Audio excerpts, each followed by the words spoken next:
As Guyana sits on the economic and political crossroads, we speak to the nation's opinion leaders and decision makers, their views on the challenges the country faces.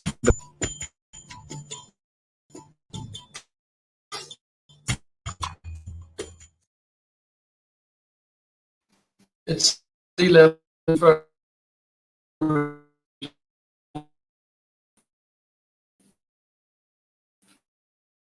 international where we join us. Thank you. Ask you to explain our situation and some of the challenges it faces. We will also be taking a look at what's happening in the Guyana Teachers Union-led strike action. I'm your host, Marvin Williams. Nation Watch is a production of the People's National Congress Reform. And today I'm joined by the General Secretary of the Guyana Trades Union Congress, Mr. Lincoln Lewis. Comrade Lincoln Lewis, welcome to Nation Watch. Thank you, Marvin. Lincoln, we are at a very troubling time in the history of this country. During the period 1992 to 2015, the whole question of collective bargaining died and induced death. And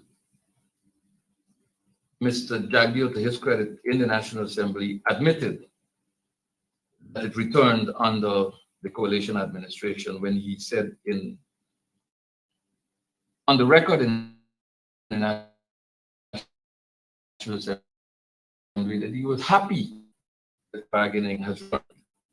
Troubling times ahead. The Guyana Teachers Union started an industrial action last Monday.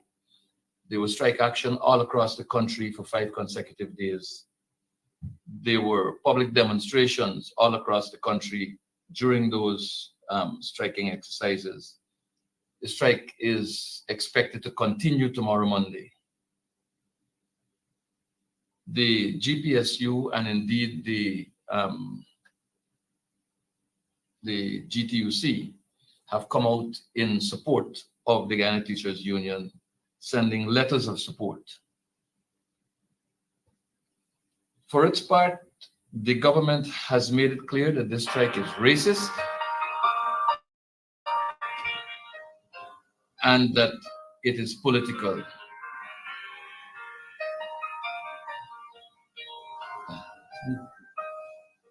So, I apologize for that. So, I repeat, the government for its part says that the strike is racist and political. For their part, the teachers contend that this has nothing to do with race, this has nothing to do with politics, this has to do with their bread and butter issues. From your standpoint as a labor leader, Mr. Lewis, share with us your thoughts on the GTU strike 2024. Thank you for inviting me to talk about this issue, because it's an issue that not only impact on the Guyana Teachers Union, but it's an issue that has implication for the entire English-speaking Caribbean. The labor movement in general here and the Caribbean labor movement. What is happening here is that the CARICOM Charter to society speaks to collective bargaining. Constitution of this country speaks to collective bargaining. The what you call it, the Trade Union Recognition Law 23(1) speaks to specifically that when a union acquires a certificate of recognition, the employee under 23(1) of that law says very clearly that both parties will have to negotiate in good faith. In this specific case, is the government is who is the custodian of the law, as also the employer, and the government has decided that they're not going to engage with the trade union for reasons more than one. You'll find that the government vacillates, finding another reason every other day. The last reason I heard was the one which says that the union leadership is corrupt, and that I understand came from the vice president. Or was it the general secretary of the PPP? I don't know which role he plays, but he confuses people at times. But he's consistent about one thing: that if he's saying that we are not to engage corrupt leaders, then I will advise that no organization should engage him. Because if corruption is going to be the yardstick used for engagement by the government, government engaging anybody outside of the government, then vice versa, that yardstick must go across the board. What he's virtually saying that we should not engage him, right? Let me tell you this. He's out of order, totally out of order. This issue is not about the leadership of the GTU. It's no way near to the leadership. This issue is about the law, 23(1) of the Trade Union Recognition Law, that you have to negotiate. The red herrings that he's coming with about the union this and the union that and the one that was not knitted and so on, that's not his business. That is the business for the members of the union. You hear what I'm saying? It is for the members of the union, not even the people who are paying agency shop fee. We have to get this thing in these people thick skull. That this is the trade union matter, internal matter, and this government, this country signed on to the ILO conventions 98 and 87 and 98, which talks about freedom of association and right of color. The first two ILO conventions that were signed in 1966, just after we got independence. We did that. And it talks about the government cannot interfere into the internal affair of the trade union, neither the employers' organization. And the employers' organization can't get involved in their affair. But as a citizen, every government, we have a right to question because it's our tax dollars. We are the citizens. Every citizen in this country has a right to question what the government does. They don't want that. They don't want that. We have to start now. We have to get this matter very clear. This is about right to collective bargaining. This is not about 5% or 6%. This is about collective bargaining. And if he's going to talk about if he wants a discussion on the question of the management of the organization, then there is no. There's out of eating. You ain't paying anything. I see you arguing that they give to the GTU $5 million when you go. Let me tell you what the let me tell you the viewership about this $5,000, $5 million. Let me tell you. When the money is given, you have to prepare an account specifically about that money and send to the government before you get it the next year. This man is so lying. I want to tell you something. Even if the truth fall on Jack your head or your foot or your lap, you can't recognize it. The man is he lies all the time. He will tell you that Skeldon Estate, where he spent $200+ million US dollars, right?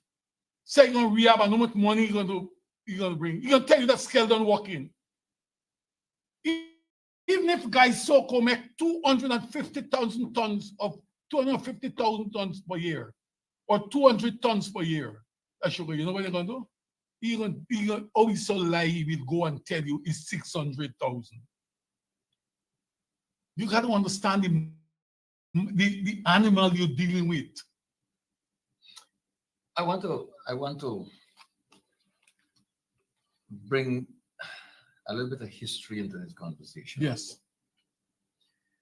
The People's Progressive Party and the People's National Congress were born out of the trade union movement. Yeah. People like Critchlow, Jagan, Burnham, Ashton Chase, and company, they fought for the things that you speak about. Yeah. That find themselves enshrined in the labor laws, the right to collective bargaining, and so on. But the successors to Dr. Jagan, particularly Mr. Jagdeo, either lost their way or deliberately branched off on a separate road. In 2009, in the month of May, April or May, somewhere around there, I think it was May, the Essential Services Strike Control Bill, now Act, was passed in the National Assembly. Jagdeo was president. The PNCR One Guyana, yes, One Guyana, the People's National Congress Reform One Guyana, which was the parliamentary list, asked for a division of the House through its chief whip, Mr. Elan Scarberry. The division proved that the PNCR 1G voted against this legislation. 20 members were present, 20 members voted against it. The PPP voted, 31 members voted for passage of this legislation. Now, this legislation provides for the following to be considered essential service providers, and therefore they are prevented from striking unless a whole host of conditions are satisfied. And viewers, this is for your information particularly. Any service provided by the Transport and Harbors Department or Maritime Authority can't strike unless you go through the mill. Any service related to drainage and irrigation, any cemetery scavenging or solid waste services of a municipality, the marketing and distribution services of all petroleum and allied products. And I believe that in addition to that, there were the following: any dockage, wharfage, discharging, loading or unloading of vessels or related services, any direct or indirect production, storage, distribution, sale, delivery, or supply of potable water. GWI can't strike, gotta go through the mill. Gas stations, petroleum, can't strike, gotta go through the mill. Any direct or indirect generation, transmission of sale and supply of electricity, GPL. Any service essential to the continued provision of telecommunications, GTT, Digicel. Any healthcare or related service operated by the Georgetown Public Hospital Board, any public corporation established under the Public Corporations Act of 1988, the public hospital, and the signalers at the airport, air traffic controllers, among others. These were identified specifically in the legislation as essential services. This act cripples the trade union movement of this country in the view of many. What say you in that regard? What it did specifically is to make sure that they can frustrate a number of workers in a number of agencies. Let me tell you what. The 1999 strike of the public servants, they believe, they have set out from then that never again you must have yes, this followed that strike. Yes, this was retaliatory to that strike. So if you observe the 1999 strike, where we had the major protests on the road, the people who were virtually at the front of the strike were a number of nurses. Yes. They mean that the nurses must not come out again. Right? and they had a number of other agencies. PPP is an organization who always develop draconian laws. That's the reason why the 1963 strike with the, what you call it, the Labor Relation Bill of the 1960s, that is what it caused. They are the people, and what they are the people who caused that strike. They were prepared not to talk, not to budge. They had the budget issue and you had the labor relation. Those were the two matters that were being discussed. Now again, in 1999, is the reluctance or the defiance. Now is the reluctance to talk with the union. And that what caused the teachers to be enrolled. I'm just telling you that these people are good at creating the atmosphere for creating the atmosphere for strikes to take place. That is how they operate at all times. We will get to the reason for that, but I want to delve more into this thing. I'm looking here at Ghana Chronicle article of October 4, 2020. Mm-hmm. It's captioned, Labor Consultant Points to Essential Services Act. AG describes politically instigated nurses' strike as inhumane. Again, this trend of labeling strikes political seems to be a kind of a sweet soundbite for the PPP. It's a natural thing. But what they fail to say, that the decisions not to pay, not to give the teachers what we call personal protective gears, was a political decision. It is not the board, it's the minister who decide what must happen. The PPP operate in such a people government operating so that everything has go to the minister or if possible to Jack Dewey. Everything has to go. That is how they operate. They micromanage everything. And a number of people who tell you that, who will come publicly and say it's not so, quietly they will tell you that they don't make decisions. The decisions are made at Freedom House. But Lincoln, it is evident that this legislation that I referred to, the identification of these essential services that I spoke to, mm-hmm. This is being used to disable and perhaps even to intimidate labor leaders. Look, I go back to this article. And this is Mr. Patrick Yard, and what the reporter is saying here relates to Patrick Yard and the nurses' strike of 2020. Yard on Thursday said the union is looking for a positive response from the minister by October 6th. Mm. If not, it will begin to mobilize and support countrywide protest action. It quotes him as saying, unless these concerns are addressed, the union will not only support the nurses' protest action, but will work towards it being intensified. Mm. Now, I don't know that that ever happened. Mm. What I know is that the nurses' strike was deemed illegitimate by the administration.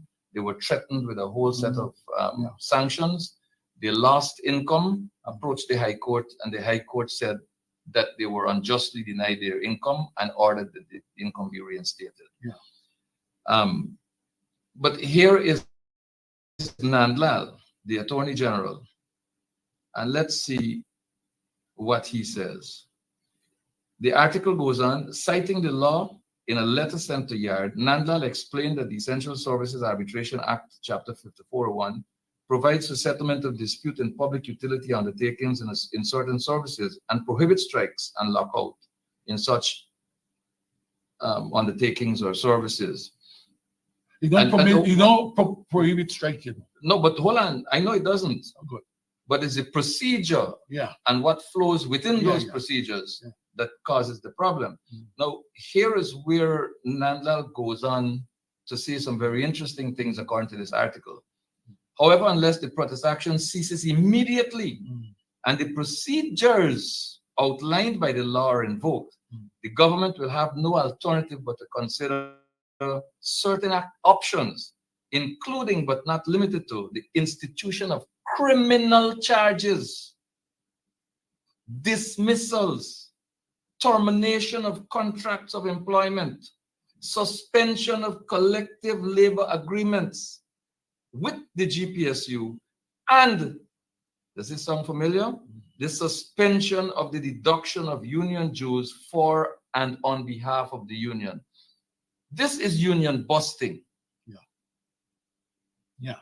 How does this impact? And it's obviously intimidating too, because there are threats of criminal action and termination of contracts of employment and so on.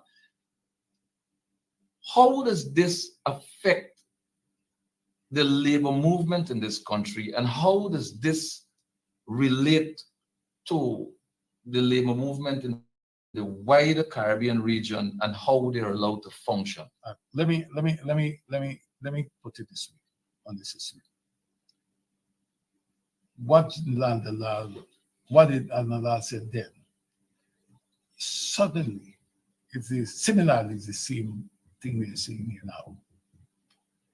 Remember, one of the major things that they said is union dues. Union dues. And that salaries will be deducted. Yeah, one of the things that they don't understand, because they have power that they can do anything. It is not a union that they're deducting the dues for.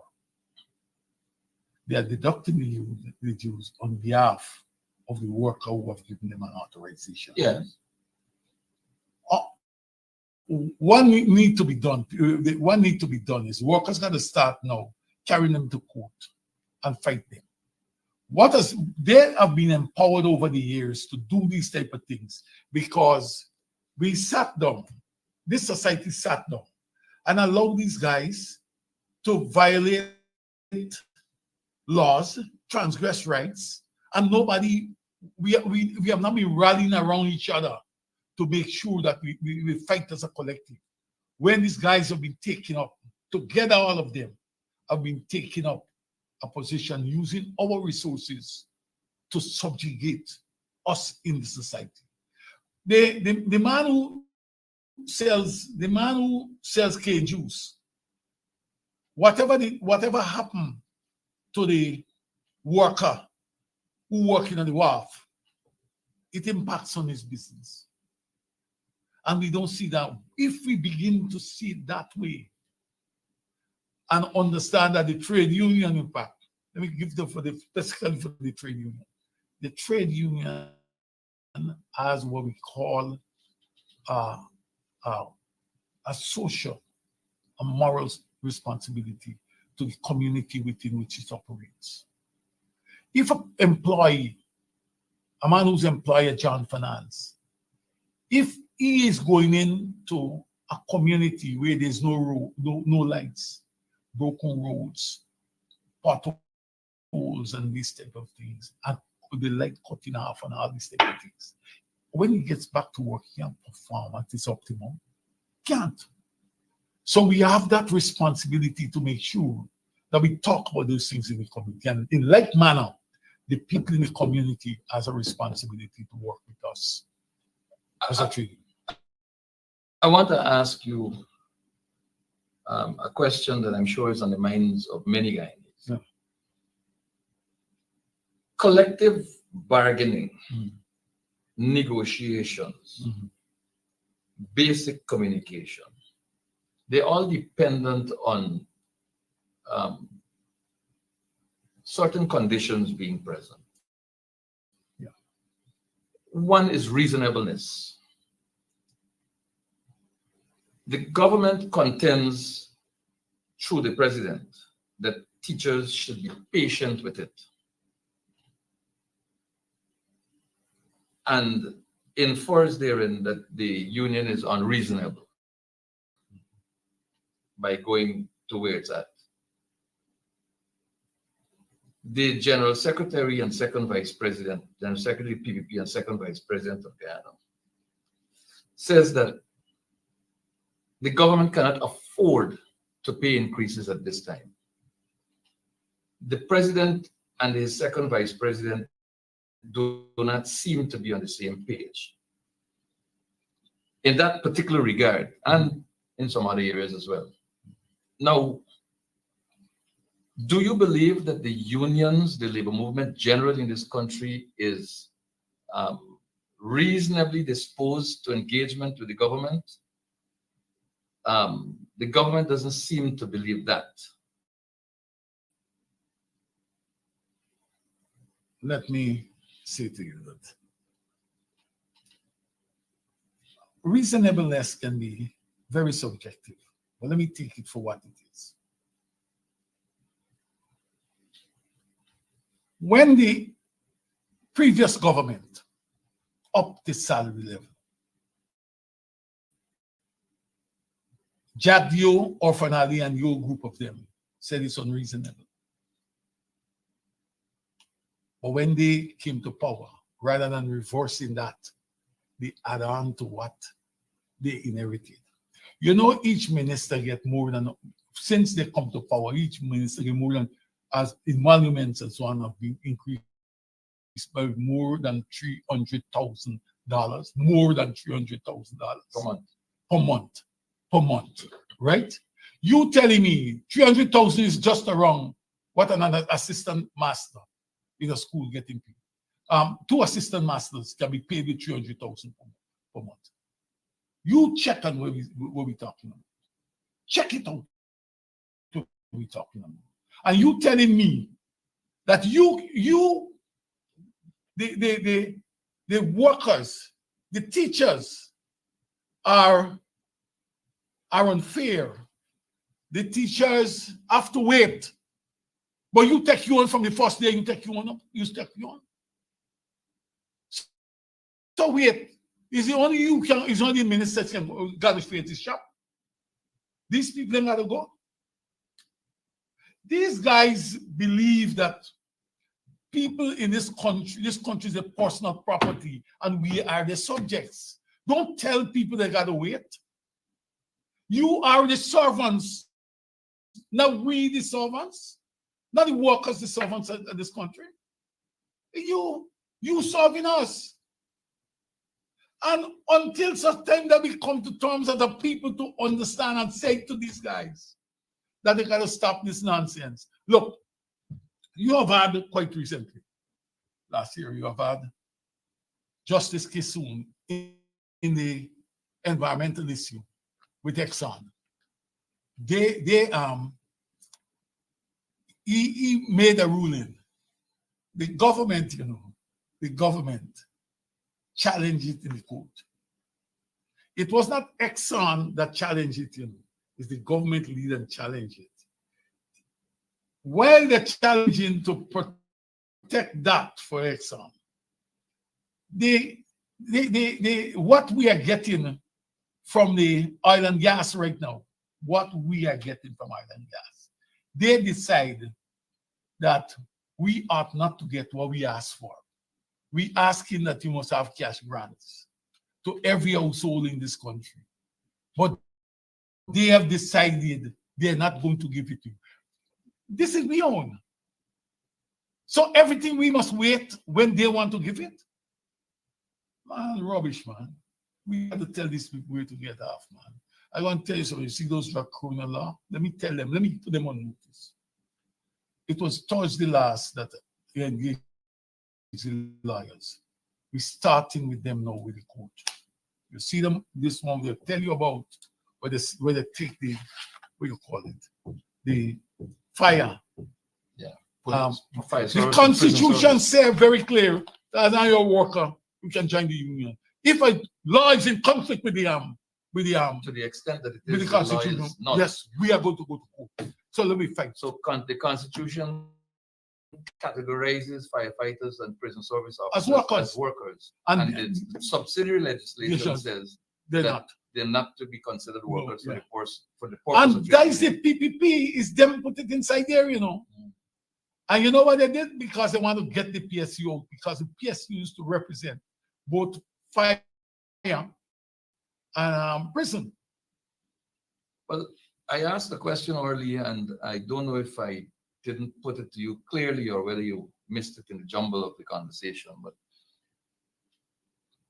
are workers expected, or should workers expect, I beg your pardon, that the support of the GPSU and the GTUC for the teachers union strike will go beyond words. And if that is going to be the case, what kind of action are you looking at, and what kind of timelines may you have in mind? I want to tell you that the strike is dependent on how far the workers or the teachers union would like to take it. We not stand in the way as to the distance they want to go. We are not supporting the teachers union. I know the GPSU and the TUC. We are walking alongside them. Where the strike ends, where this matter goes, I do not know. But collective bargaining, the absence of collective bargaining, affects labor across the board. The 6.5% wage increase, some economists say is indexed below the rate of inflation that they calculated. Government says 2%. Other economists suggest 7% for inflation. Now, the cost of living continues to rise. People continue to be affected. The teachers have been threatened with salary cuts for the periods of time that they're on the engaged in strike action. So these issues affect not only teachers, it affects every worker in the public service. And the question really is perhaps even bigger than what the teachers want in terms of the extent to which their action goes. It may be a question that extends beyond the Guyana Teachers Union and into other workers' unions as well. I will want to tell you something, Morgan. I like your question, but let me point out to you. In this specific case, the strike has started with the teachers union. We will walk with the teachers union wherever they want to. And I want to say to you further,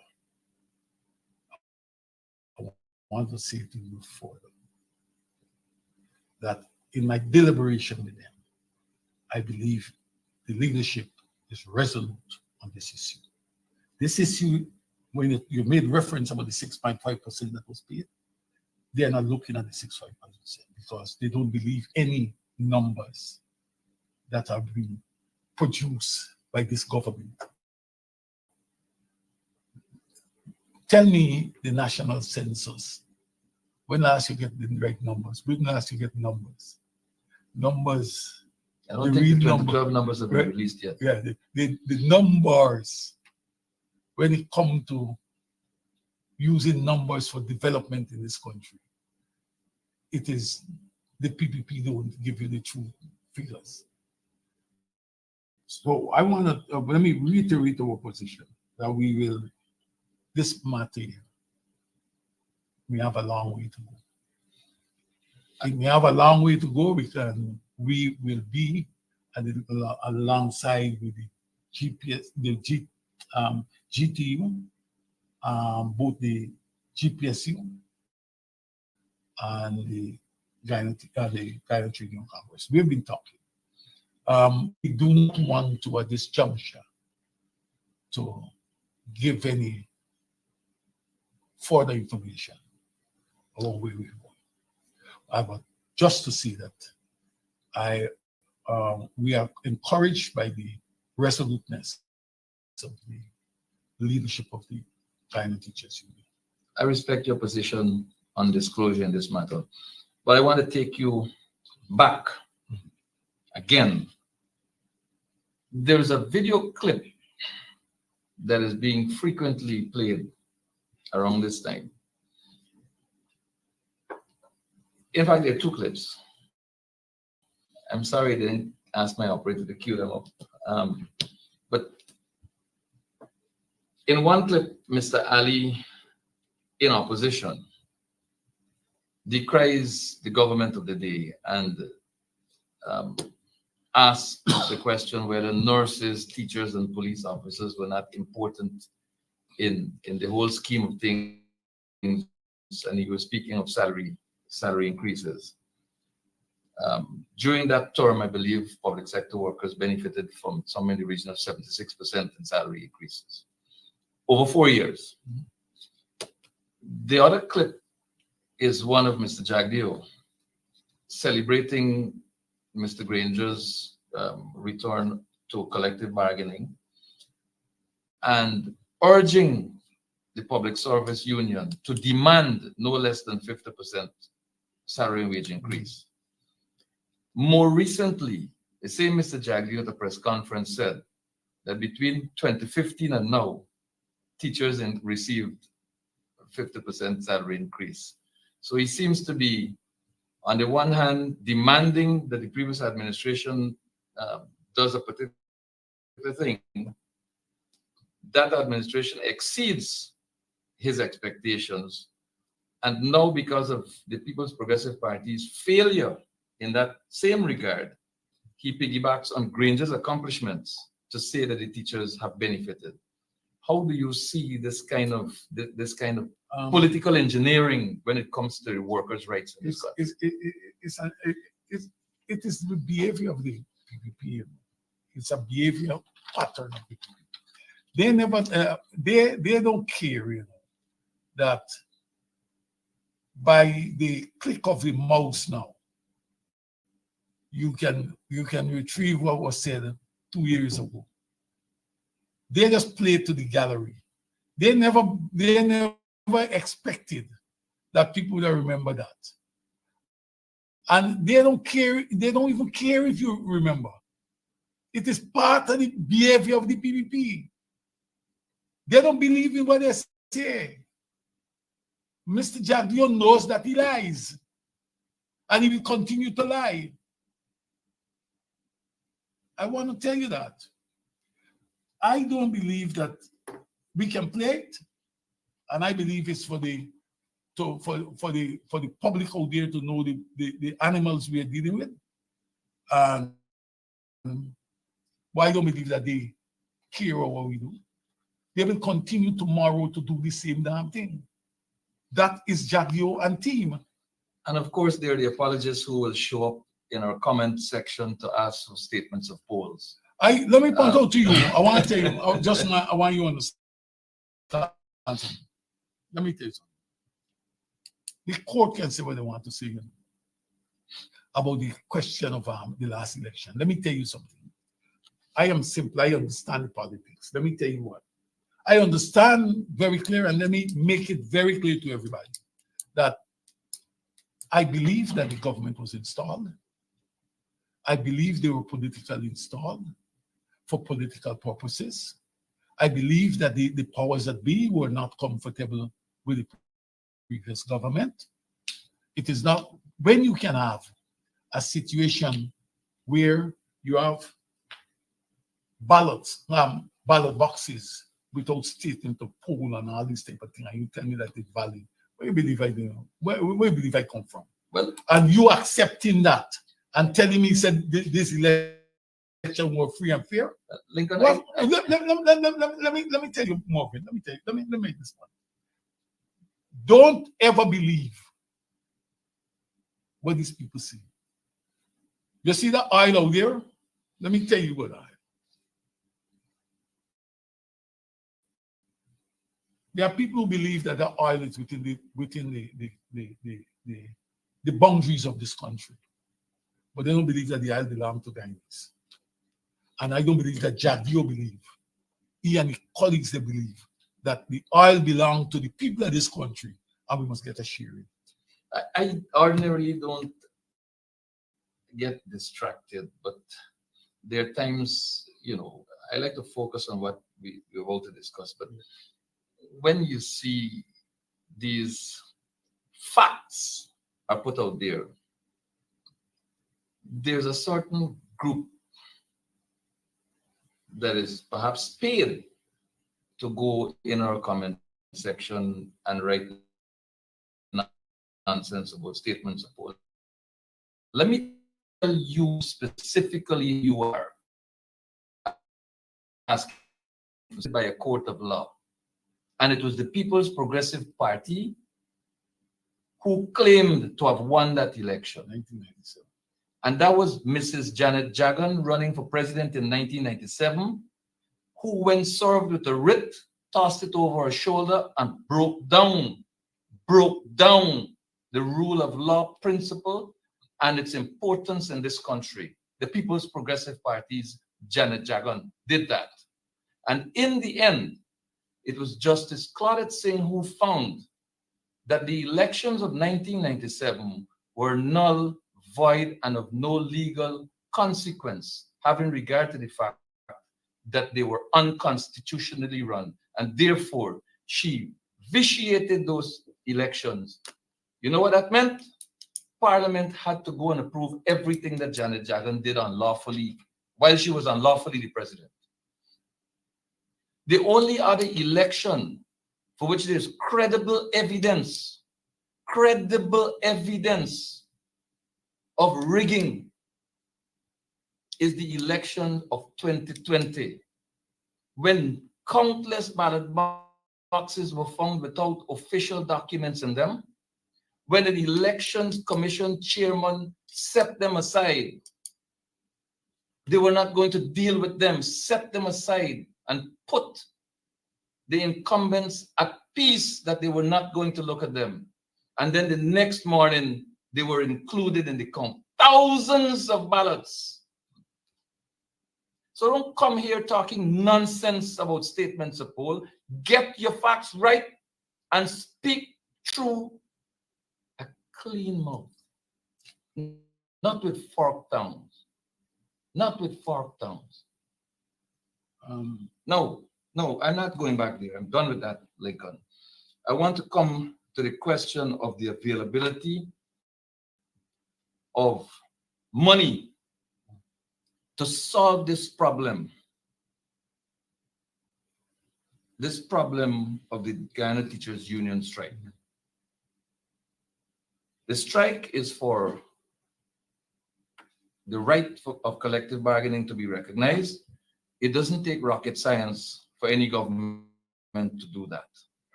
Right? It doesn't call for money to do that. It calls for political will and respect for the labor movement in this country to do that. The second side of this strike has to do with the insufficiency of the salaries and wages of teachers and workers across the country. Now, the parliamentary opposition has made it clear that money is available in this budget. The parliamentary opposition at the recent press conference identified where this money could be found. Chartered accountant Christopher Ram, when asked about this position, said that he does not believe in financial engineering. He believes that the government should go back to the National Assembly, as it has done on multiple occasions since it has been in government, and ask the National Assembly of the Parliament of Guyana for supplementary funding, which is available from oil revenues, to pay workers a living wage. I'm not quoting Ram here, I'm just paraphrasing. The parliamentary opposition has said very clearly that if the government is to go back to the National Assembly for supplementary budgetary resources to make available to the workers of this country a livable wage, it will support the government in that regard. Of Guyana on this. I believe in what Ram said. The money is there.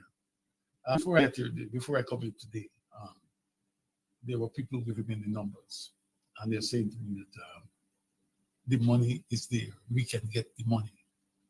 Our wealth at this time is of such that it is not significant from what we are picking up in oil and gas. It is not a significant amount of what we are picking up from oil and gas right now. They believe that approximately a week and a half of what we pick up can do it can do miracle for meeting the demands of the teachers and the public service. This thing about, say, let's look at budget last year, 2023. A sum of money was there hidden some place in the estimates. And then, as the PPP would usually do, come December on the approach to Christmas, give out some retroactive small numbers to the workers and so on. Should there not be a structured form of engagement that makes increases not only predictable but known well beforehand, that the expectations? Let me tell you what, in sensible countries where we have sensible leaders, you look for like a 3-year agreement with the public sector unions. And that 3-year agreement, you will able to predict, based on your good development, what you will have to pay to your public employees. So it's not something where the negotiation must be every year.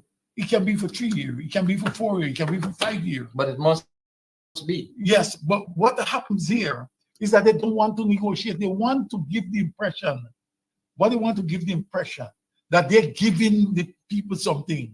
The union don't matter. Remember, they said you had 50-something or 40-something or 50-something items in the proposal. Right. And they said 27, they said. Satisfied someone. But you never negotiated. What you did is that if you had a list, you're asking for 7 uniforms or 5 uniforms for things. Let me use that an example. What they say, look, you want 5? I don't give you 4. Or I don't give you 3. Take it or leave it. And that's it. The question here, you don't have a right to sit down. What I say, we are not equals, you know. We are the kings and the lords. That's what the government saying. They are the kings and the lords, and they will determine what they will give to the plebs, and that is what they give, and that is what created the problem, and that is what caused the strike of 1999, and that is what caused it. And let me tell you something. 1999, one Jagdeo tell people. Not one black cent more. Remember 1999, you know what Jagdeo said? I don't have to walk and tell you. Yeah, they will tell you, we'll verify it. You know what he said? He has an agreement with the IMF and the World Bank and them, the structural adjustment agreement, and that cannot disturb it. So you have to take away, right? We had a strike, we had an arbitration, and the arbitrators give an increase far outside of what the agreement said, and they went right back to the IMF and the World Bank and said, "This is it," and the World Bank and World Bank said, "Let me tell you something. IMF and World Bank now run the country. The people run the country, and the power that they get is the people's power." And the time has come where we got to start examining how we are going to use the people's power for the benefit of the people. Let me make this point, you know, I'm moving. The PPP is the greatest enemy to this society, to this country. They are the problem. They are not the solution. They create problems. They don't solve problems. And simply look at it this way. They create the problem. The people strike, but they decide they're not going to talk with the union. So you don't want to resolve the problem. So I'm telling you that they are the problem, and they must be told under no uncertain term that they are the problem.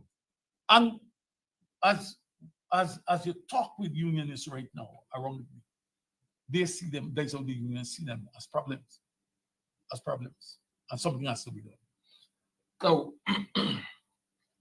the People's Progressive Party promised in their campaign, they're good at saying that, oh, we kept this campaign promise and the other. And we know that those promises that they boast about keeping or having kept have to do with specifically with their constituents. But these are issues that touch and concern every citizen that I'm raising here with you now. 50% increase in old age pensions was promised. That promise has not been honored. $3,000 categorized by Kemraj Ramstan as 3 slices of pumpkin is what the increase was. NIS old age benefit. There is oil revenue, yet the 6.5% increase from the National Insurance Board is only applicable to those persons earning minimum pension. Persons earning above minimum pension are not benefiting from this 6.5% increase, as they ought to. It means, therefore, that a number of persons earning just over minimum pension will eventually be caught up with by those who now earn minimum pension, because they will get the increase and the others would not. 50% salary increases to public service workers. Promise not kept. Is this treatment of the working class in this country by the People's Progressive Party as a result of loss of memory from what happened on the campaign trail to now, or is it blatant disrespect by the People's Progressive Party, which newly made false promises to the people of this country and refused to keep them, even in the face of support from the opposition and the availability of the resources with which to keep those promises? Morgan, we were talking a little while ago, and I made a point that it is not about the will of the people to do something. These guys basically see the society as a group of people who they can always throw trinkets to. They always say to you, this is what you must have. You don't have to go very far to remember that when the public service, when the teachers union was talking, about collective bargaining, no other person but the president invited teachers to State House to ask them what they would like to have, and say that he's consulting. These guys don't have regard for institutions and people. All that they're concerned about is that when election time comes, they can line them up somewhere and they can put an X in the ballot for them. That's all they're concerned about. We have to look at this thing differently and treat with these people differently. We can't just sit back. We can't just sit back and just remember that they say it. We got to cause them to do something. And that's the point I want to make. That we have reached the point where I want to say this, that the teachers who are outside here need the help of every citizen in this country. I'm calling on the people, or the housewives, the husbands, the employees in the other agency, even if it's a bottle of water, carry it and make your contribution. For my labor leaders, my colleagues in the labor movement, come stand up for half an hour, pick up a placard, and let us work with these people. Your solidarity is important. I heard people asking, which I asking this question even on the air, they're asking, when the other workers coming out? Yes. Don't ask when the workers coming. Don't only ask about them. What I want to ask you, you consider what contribution you can make. Don't wait for the workers. All of us are involved here, and unless we get victory, all of us will be consumed. We have to approach this thing differently. We have to hold hands against a repressive regime. This regime don't care. This regime don't care. What happened with people? As long as and the courts exist, so be it. We have to take a strong, we have to stand up, raise up our backs. And we can only do it, as they said, one, don't just build a dam. You don't have to bring You don't have to bring a $10,000. You can bring a $500. You can bring a $200. You can bring a bottle of water. You can bring a you can bring a couple pints of peas. You can bring a couple pints of rice. Okay. This thing, we have to sustain the teacher struggle. Because this struggle is important to everyone in this society, not only the trade union movement. I want to implore upon those people who listening to Jack Dio and his rhetoric and want to support him. When they finish with you, when they finish with the teachers, and you open your mouth, they're going to deal with you. That's the level of arrogance. You see, last week or before last, the guy, talk to him.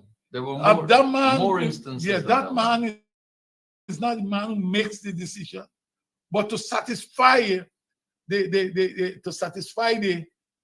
community, it demonizes that man. Mostly for He stripped that man. Mostly for shifting blame. Right?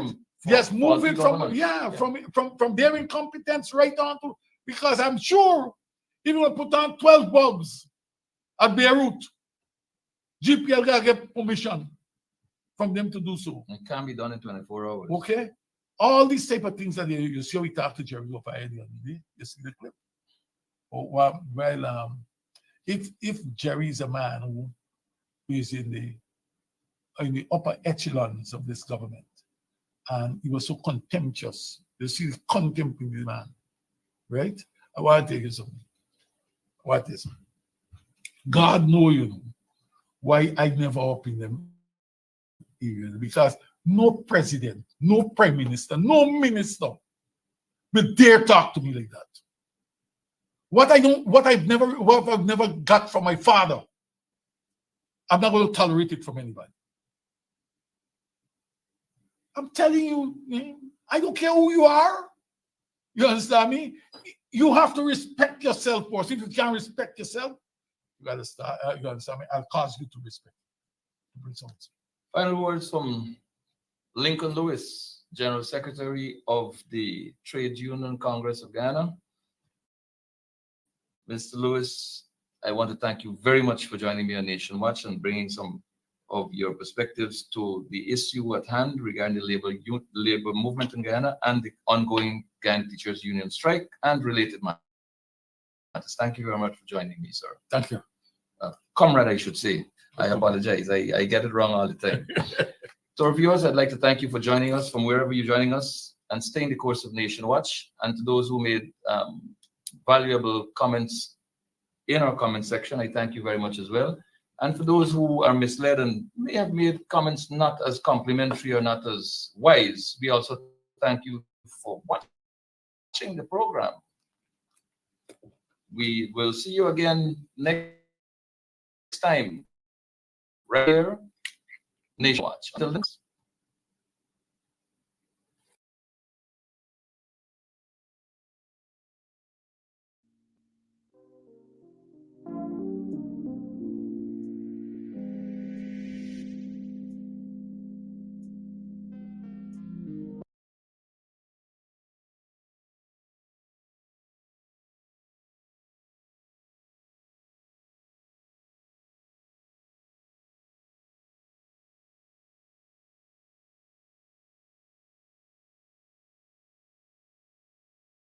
I wish you the best of luck. Thank you so much. Can I tell one word about the story which you will see? Yes, please. This is the story about a child who grew up, became famous artist, and forgot his parents. I wish nobody forget their parents, please. Oh, wow. Okay? It's a sad story. Thank you so much.